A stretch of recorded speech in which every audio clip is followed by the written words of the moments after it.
کہ احمدیہ جماعت کو غیر مسلم قرار دینے کے بعد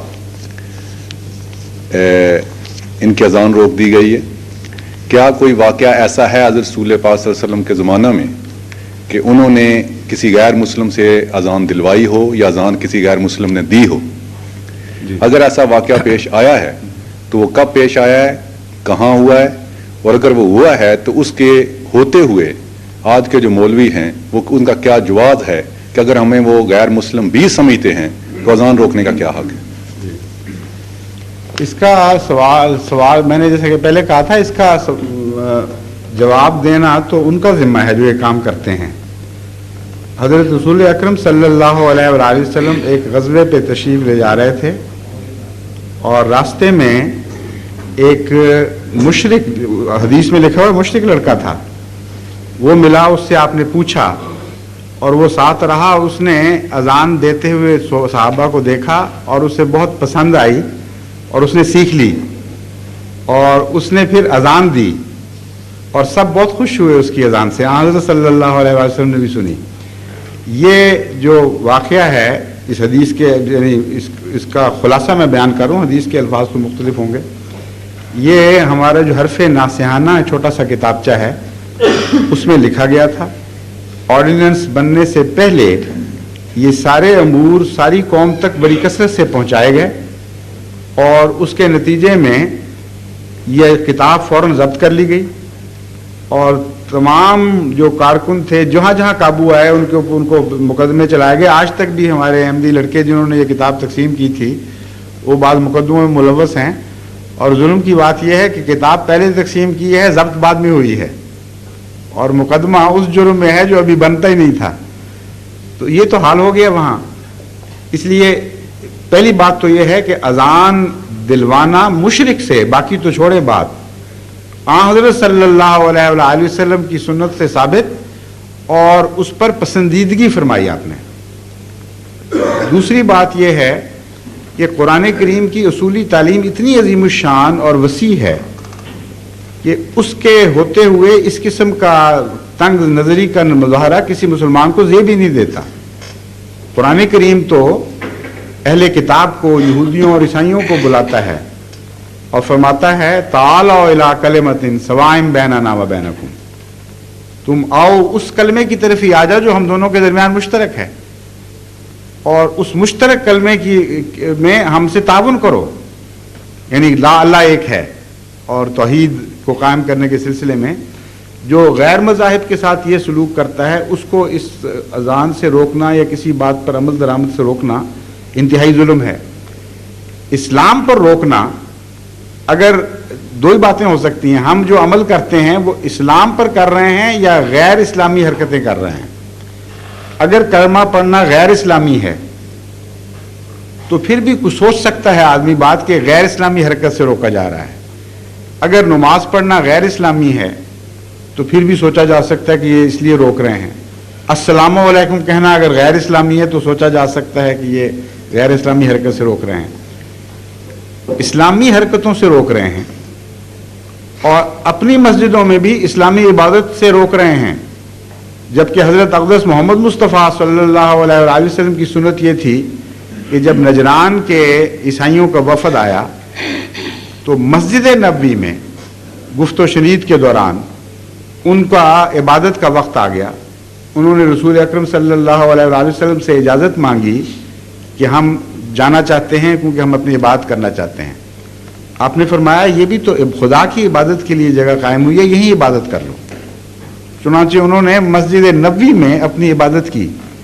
یعنی حضرت اقدس محمد مصطفیٰ صلی اللہ علیہ وآلہ وسلم مسجد نبوی جیسی پاکیزہ جگہ میں, جو مسلمانوں کے نزدیک بیت الحرم کے بعد سب سے مقدس مسجد ہے, وہاں غیر مسلموں کو اپنی عبادت کی اجازت دیتے ہیں اور یہاں اسلامی عبادت سے انگیخت ہو جاتے ہیں. کہتے ہیں ہم مشتعل ہو جاتے ہیں, ہم برداشت نہیں کر سکتے کہ جن کو ہم غیر مسلم سمجھ رہے ہیں وہ اسلامی طریقے اختیار کریں. اب کوئی عقل ہونی چاہیے, کوئی دستور دنیا کا ایسا ہے جس کی روح سے اس قسم کی حرکتیں جائز ہوں. کوئی انسانی قدر ایسی ہے جس کے پیمانے پر ان حرکتوں کو آپ ناپیں اور کہیں کہ ہاں ٹھیک بیٹھتی ہیں. واقعہ جو ہو رہا ہے وہ عام مسلمانوں کو پتہ ہی نہیں کہ ہو کیا رہا ہے. انہوں نے ہمیں غیر مسلم کیوں قرار دیا؟ وہ تو پہلے سے کہہ رہے تھے غیر مسلم.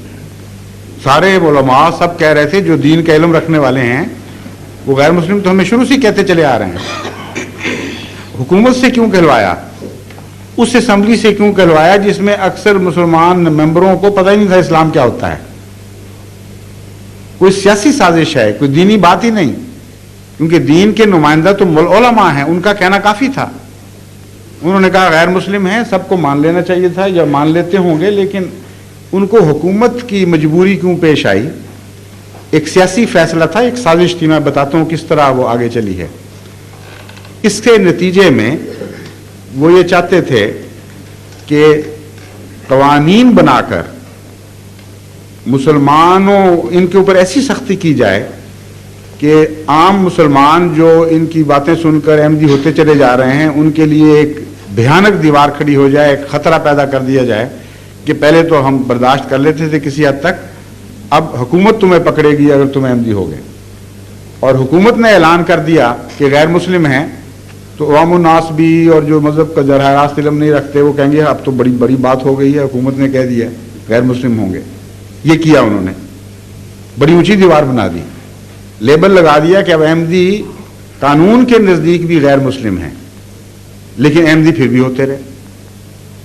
بلکہ اس کثرت سے ہونے شروع ہوئے کہ مارشل لا کے ابتدائی زمانہ میں ایک ان کے جرنیل تھے جنرل چشتی، انہوں نے آزاد کشمیر میں ایک بیان دیا اور وہ اخباروں میں چھپا. اس بیان میں انہوں نے ایک سوال کرنے والے کے سوال کے جواب میں یہ کہا کہ حکومت نے سارے میز لیے کہ جماعت احمدیہ کی اشاعت رک جائے اور دوسرے لوگ احمدی ہونا بند کر دیں جو قانونی ذرائع تھے.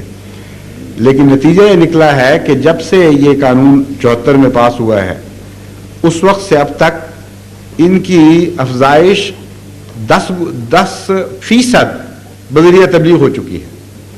یعنی ان کی تعداد میں 2-3 سال کے اندر 10% کا اضافہ ہوا ہے ہماری رپورٹوں کے مطابق ان کی تبلیغ کے ذریعے. اب یہ شکل پیدا ہوئی جو ان کے اس اقدام کی پوری شکست کا اعلان تھا. اگر تم یہ سمجھتے ہو کہ غیر مسلم حکومت کے کہہ دینے سے لوگ رک جائیں گے یا اپنی عقل سے کام نہیں لیں گے، حکومت کی عقل سے کام لیں گے، یہ تو نہیں ہو سکتا. اس کے نتیجے میں اسکیمیں بنائی گئیں کہ اب زیادہ سختی کی جائے، زیادہ شدت اختیار کی جائے ظلم میں. اور ایک فیصلہ یہ کیا گیا جو آرڈیننس ہے 84 کا، اس کی روح یہ ہے کہ یہ بحث نہیں ہے کہ ہم ان کو غیر مسلم سمجھتے ہیں، بحث اب یہ ہے کہ جو ہم سمجھتے ہیں وہ یہ بن کے دکھائیں، اور اگر وہ یہ نہیں بنیں گے تو ہم ان کو ماریں گے. یہ ویسی بات ہے کہ کوئی انسان کسی کو کہہ دے میں تمہیں کتا سمجھتا ہوں، اکثریت ہے کہہ دے کتا کیا بیچارہ کر سکتا ہے اکیلا، لیکن اس کے باوجود لوگ ویسا آدمی بننے سے باز نہ آئیں. تو پھر فیصلہ کیا جائے کہ یہ بات نہیں ہوگی، اب جس کو ہم کتا سمجھیں وہ بھونک کے دکھائے، وہ کتوں والی حرکتیں کرے، کتوں والی غذا کھائے، کتوں والا ذریعہ زندگی کا بنا لے، تب ہم چھوڑیں گے ورنہ معاف نہیں کریں گے. بین ہی یہ سلوک اب جماعت احمدیہ سے کیے جا رہے ہیں. غیر مسلم وہ ہمیں سمجھتے ہیں، سمجھتے رہے، ہمیں کیا فرق پڑتا ہے، ہم نے خدا کو جان دینی ہے، مولویوں کو جان تو نہیں دینی ہے، حکومت پاکستان کو تو نہیں دینی جان. کہتے ہیں ہم تمہیں غیر مسلم سمجھتے ہیں اس لیے تم غیر مسلم بن کے دکھاؤ ورنہ ہم تمہیں معاف نہیں کریں گے، تمہیں قتل کریں گے. اب یہ جو صورتحال ہے مرتد کی سزا وغیرہ یہ سارا چل رہا ہے سلسلہ، اس کی روشنی میں اب آپ یہ پوزیشن دیکھیں احمدیوں کی کیا بنتی ہے اس ملک میں. پہلی بات یہ کہ ہم چونکہ تمہیں غیر مسلم سمجھتے ہیں اس لیے تمہیں یہ کہنے کا حق نہیں کہ خدا ایک ہے.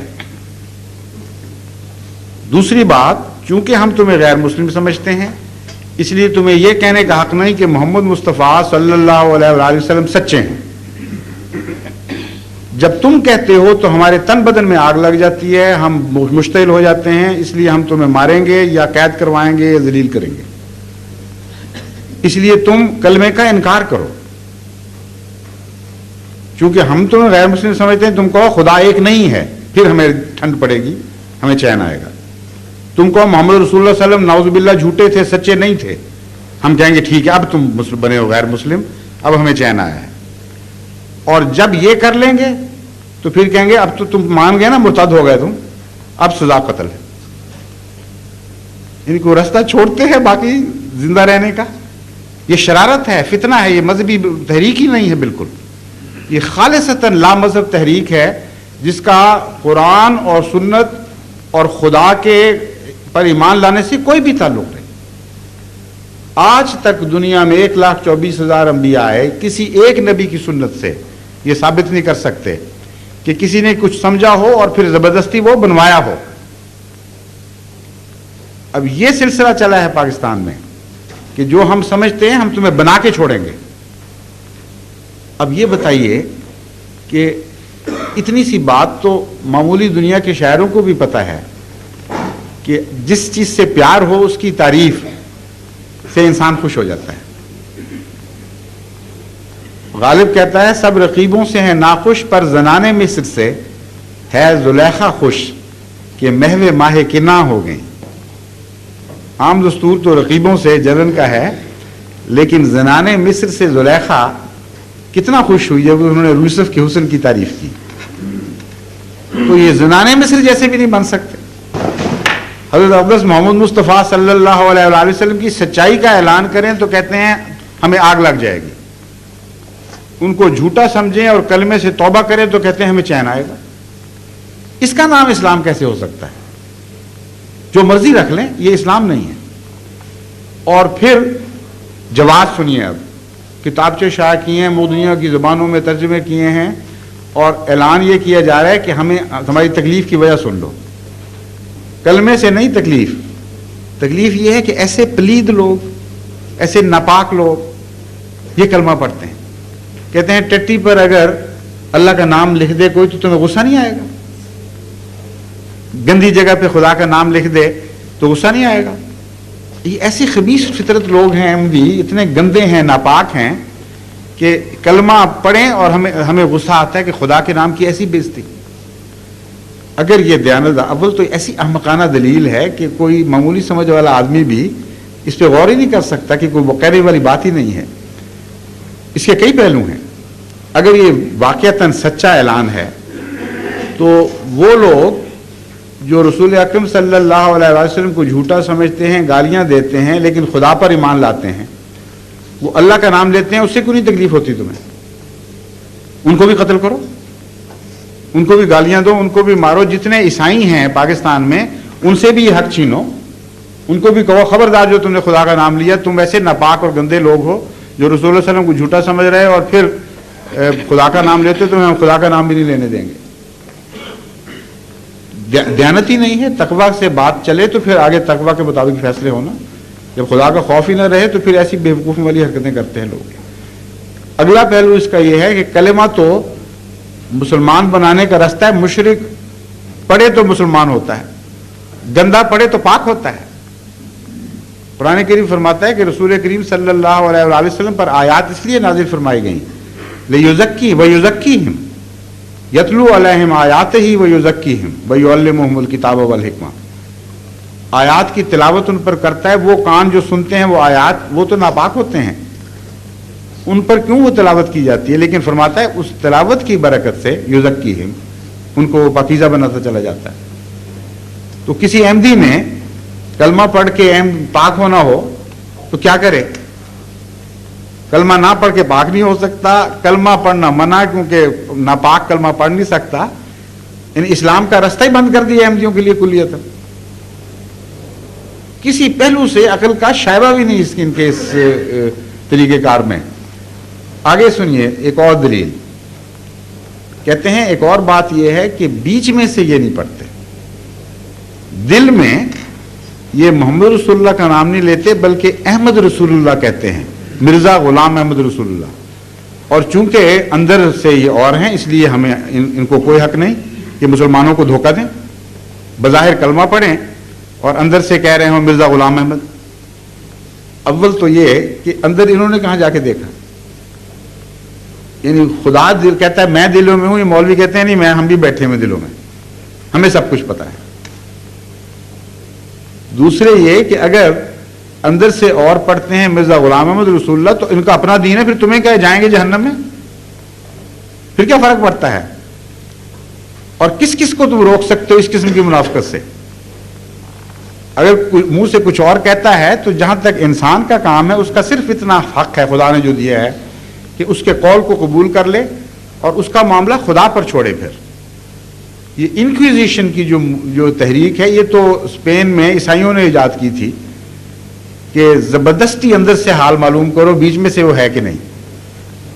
اسلام نے تو ایسی کوئی تحریک نہیں چلائی. اسلام نے تو اس کے بالکل برعکس فیصلے دیے اور حضرت صلی اللہ علیہ وآلہ وسلم کی سنت سے قطعی طور پر ثابت ہے کہ یہ طریق مردود ہے جو یہ اختیار کر رہے ہیں.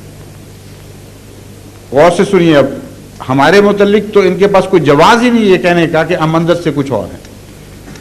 بعض کتابیں جماعت کی مختلف مضامین پہ شائع ہوئیں، ان میں جس طرح انہوں نے محاورتاً کہا ان کا قرآن اور ہمارا قرآن اور ان کا دین اور ہمارا دین اور، اس طرح محاورہ ہے انسانی.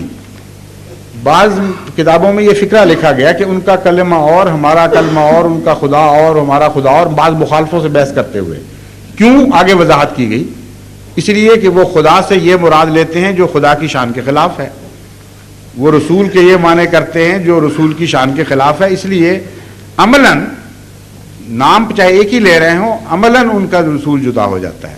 یہ بحث تھی. انہوں نے وہ ٹکڑا اٹھایا اور اس کو کتاب میں لکھ دیا کہ دیکھو جی ثابت ہو گیا، اب تو چور پکڑا گیا. اول تو اگر یہ چور پکڑا گیا تو جو پکڑا گیا تھا اس کو مارنا چاہیے تھا. جو کہتا ہے کہ نہیں میں وہ نہیں مان رہا بات، اس کو کیوں مارتے ہو؟ ایک آدمی کی غلطی سے چاہے وہ لیڈر بھی ہو، اگر اس کے ماننے والے وہ بات نہ مانتے ہوں تو تمہارا حق ہے پوچھو کہ اگر تمہارے فلاں لیڈر نے یہ کہا تھا تم کیا مطلب لیتے ہو؟ تم واقعتاً تمہارا کلمہ اور ہے. اگر وہ کہے نہیں میرا کلمہ ہرگز اور نہیں، میں محمد رسول اللہ صلی اللہ علیہ وسلم کا نام لیتا ہوں، محمد رسول اللہ صلی اللہ علیہ وسلم میں عربی رسول کی ذات ہی کلمے میں شمار کرتا ہوں، تو پھر کسی کا کوئی حق نہیں رہتا. مگر کہتے ہیں نہیں ہمارا حق ہے. ہم جانتے ہیں کہ یہ کہیں بھی تب بھی دل میں جھوٹ بولتے ہیں. اب سنت نبی سنیے.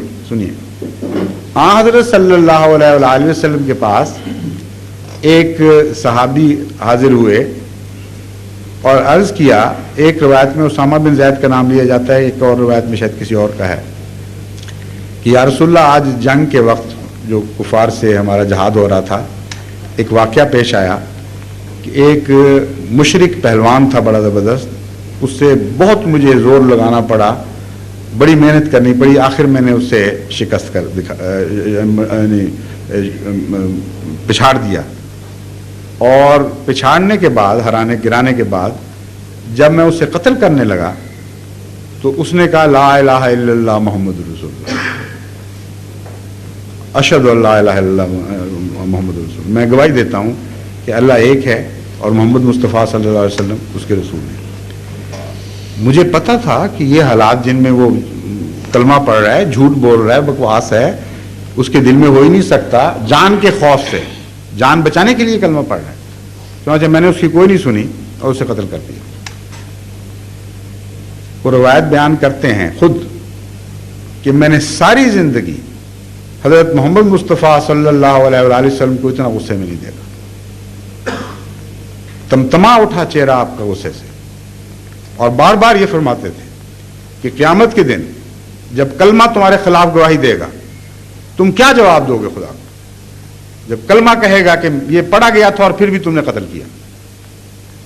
کہتے ہیں اتنی دفعہ کہا کہ اس روایت میں ہے کہ میرا حسرت اٹھی کہ کاش اب رسول اللہ صلی اللہ علیہ وسلم اس کہنا بند کر دیں، اتنی مجھے تکلیف پہنچی.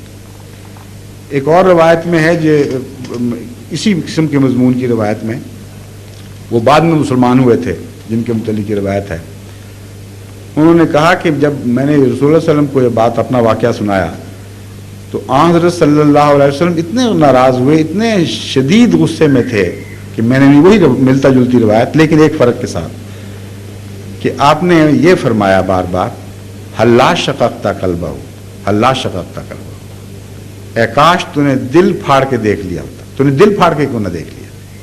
تمہیں کیا پتا تھا کہ اندر سے کیا کہہ رہا ہے اور کیوں تم نے قتل کیا اس کو؟ وہ کہتے ہیں جب اتنا دفعہ فرمایا رسول کریم صلی اللہ علیہ وسلم نے کہ میں نے حسرت کی کاش میں آج سے پہلے مسلمان ہی نہ ہوا ہوتا کہ مجھے حضور اکرم صلی اللہ علیہ وسلم کی ناراضگی کا دن نہ دیکھنا پڑتا. اب یہ سنت محمد مصطفیٰ صلی اللہ علیہ وسلم جہاں سب سے زیادہ شک کی گنجائش موجود ہے، قتل کی چھری تیار ہے، اس کے نیچے لیٹ کر ایک آدمی کہہ رہا ہے کلمہ پڑھتا ہوں، شک کی سب سے بڑی وہاں گنجائش موجود ہے۔ اس کے متعلق تو حضرت اقدس محمد مصطفیٰ صلی اللہ علیہ وسلم کا یہ فتویٰ ہے، اور یہ آج کہتے ہیں کہ نہیں ہمیں حق ہے تمہارے دل کے ہم راز پائیں، خود ہی فیصلہ کریں کہ ہمیں پتہ ہے، اور پھر اعلان کریں کہ ان کو مردودوں کو قتل کرو، یہ جھوٹا کلمہ پڑھتے ہیں، کلمہ کیوں پڑھتے ہیں؟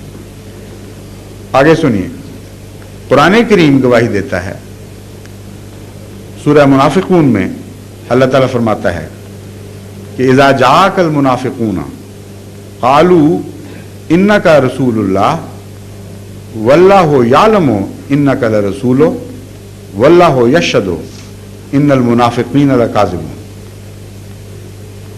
کہ یہ جب تیرے پاس آتے ہیں منافق، یہ آ کے کہتے ہیں کہ تو اللہ کا رسول ہے، تیرا کلمہ پڑھتے ہیں، اللہ جانتا ہے کہ تو اللہ کا رسول ہے، اس سے بہتر کون جان سکتا ہے، لیکن اللہ گواہی دیتا ہے کہ یہ جھوٹے ہیں، یہ منافقت کر رہے ہیں، یہ تجھے رسول نہیں سمجھتے۔ اس سے زیادہ پکی گواہی کسی کے جھوٹ پر دی جا سکتی ہے؟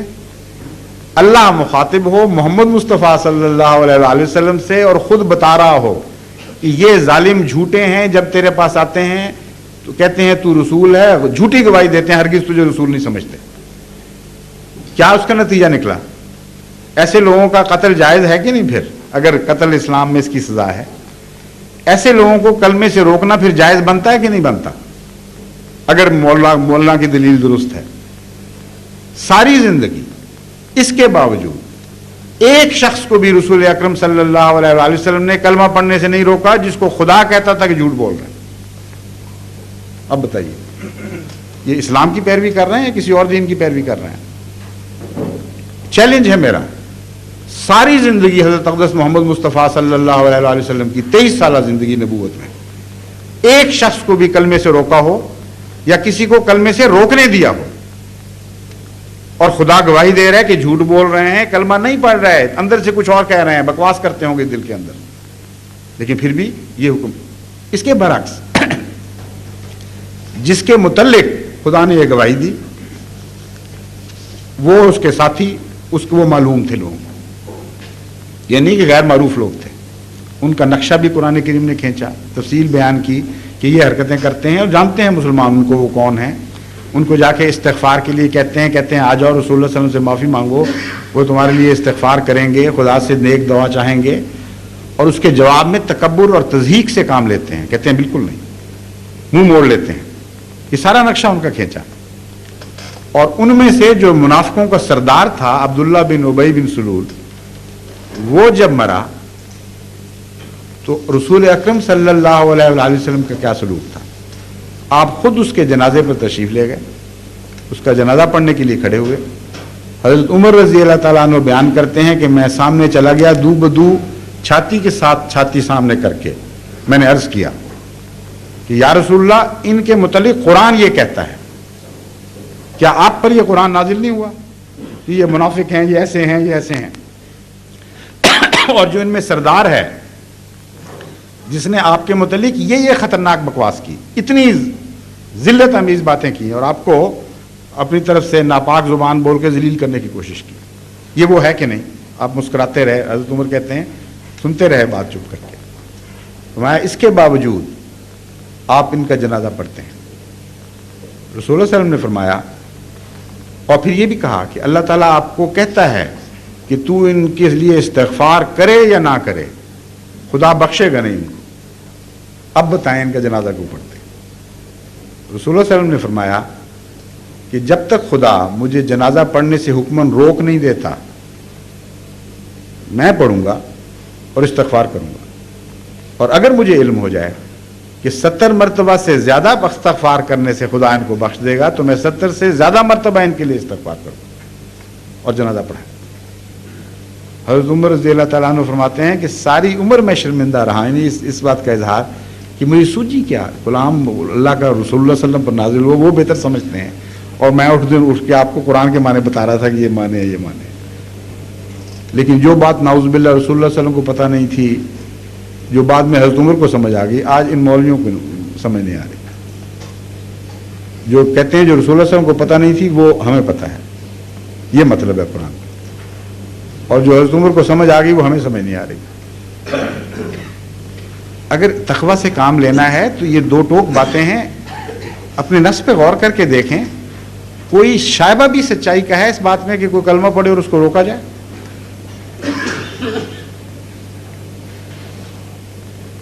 اور کوئی بات؟